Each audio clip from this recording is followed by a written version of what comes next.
नमस्ते दोस्तों।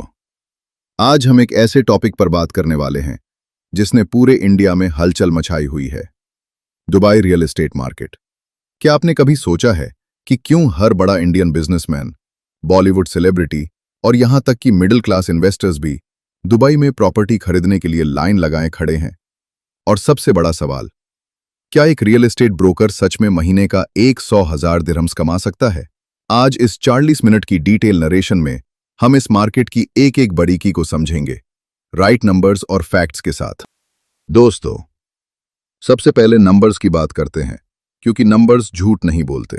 दुबई के रियल एस्टेट मार्केट में इंडियंस का 20% मार्केट शेयर है। आप हैरान हो जाएंगे ये जानकर कि 2024 में इंडियंस ने हर रोज लगभग 1,000 करोड़ रुपए की प्रॉपर्टी दुबई में खरीदी है।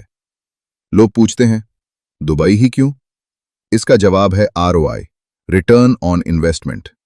इंडिया में अगर आप रेजिडेंशियल प्रॉपर्टी लेते हैं तो रेंटल यील्ड मुश्किल से 2-3% मिलती है, लेकिन दुबई में ये 8% से 10% तक जाती है।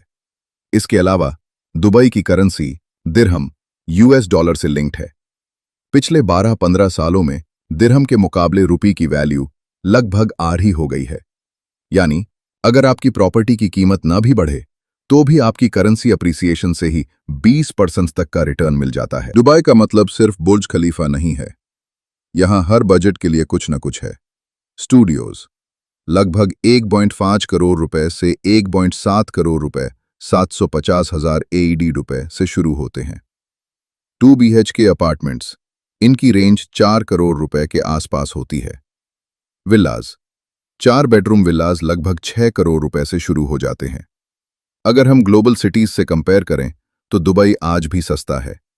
लंदन में 140,000 रुपया फिट का रेट है, जबकि दुबई में वहीं लग्जरी आपको 40,000-45,000 रुपए पर स्क्वायर फीट में मिल जाती है। यानी दुबई अभी भी सिंगापुर, न्यूयॉर्क और हांगकांग के मुकाबले 5 से 6 गुना सस्ता है। अब आते हैं उस सवाल पर जो आप सबके दिमाग में है, 22-23 लाख रुपये 100 के सा 1-2 रुपया महीना कैसे कमाएं? दुबई में कमीशन स्ट्रक्चर बहुत क्लियर है। सेल्स कमीशन प्रॉपर्टी प्राइस का 2%, रेंटल कमीशन एनुअल रेंट का 5%, एक टॉप एजेंट का कैलकुलेशन। मानिए आपने महीने में 2 मिलियन दिरहम 4.5 करोड़ रुपए के अपार्टमेंट्स बेचे। टोटल सेल्स इक्वल 4 मिलियन 1-2 रुपए। टोटल कमीशन 2% इक्वल टू 80,000 1-2 रुपए। ब्रोकरेज स्प्लिट एजेंसी के साथ 50-50 स्प्लिट इक्वल टू 40,000 1-2 रुपए।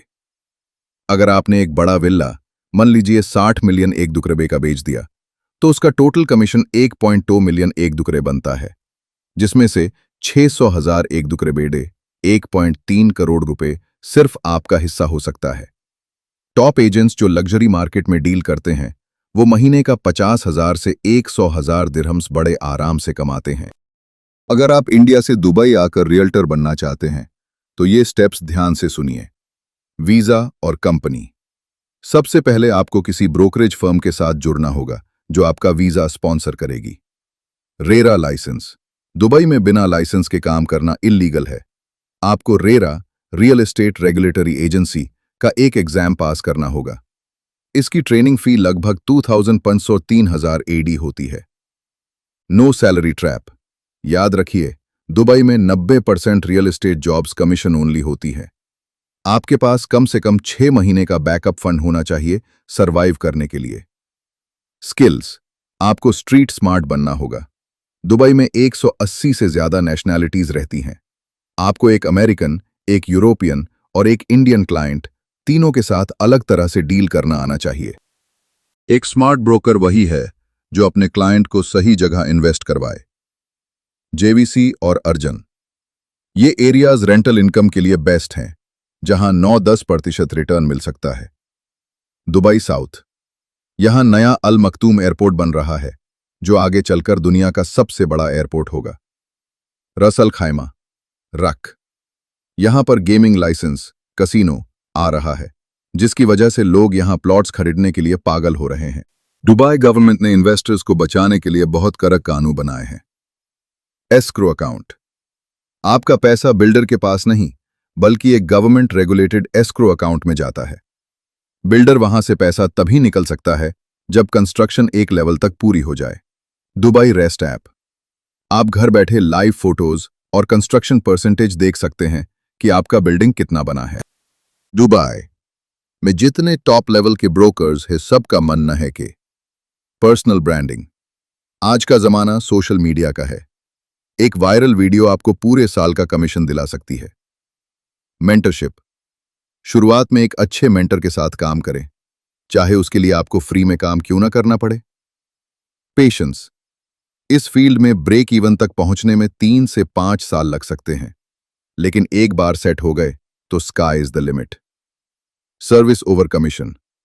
कभी भी कमीशन के पीछे मत भागिए, क्लाइंट की प्रॉब्लम सॉल्व कीजिए। एक खुश क्लाइंट आपको 10 नए रेफरल्स देगा। दोस्तों, दुबई रियल एस्टेट सिर्फ अमीरों का खेल नहीं रहा। फ्लेक्सिबल पेमेंट प्लान्स की वजह से आज लोग 10-20% डाउन पेमेंट देकर भी प्रॉपर्टी बुक कर सकते हैं और बाकी का पैसा 7-8 साल की इंस्टॉलमेंट्स में दे सकते हैं। चाहे आप एक इन्वेस्टर बनना चाहते हो या एक रियल एस्टेट ब्रोकर, दुबई आपको रिटायर होने का और बहुत सारा पैसा कमाने का मौका देता है।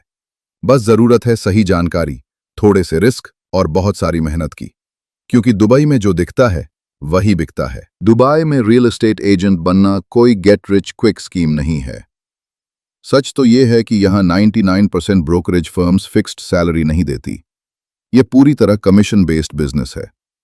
इसलिए एक्सपर्ट्स हमेशा सलाह देते हैं कि आपके पास कम से कम 6 महीने का सेविंग्स बैकअप होना चाहिए। अगर आप बिल्कुल नए हैं तो पहले लीजिंग या रेंटल से शुरुआत करें।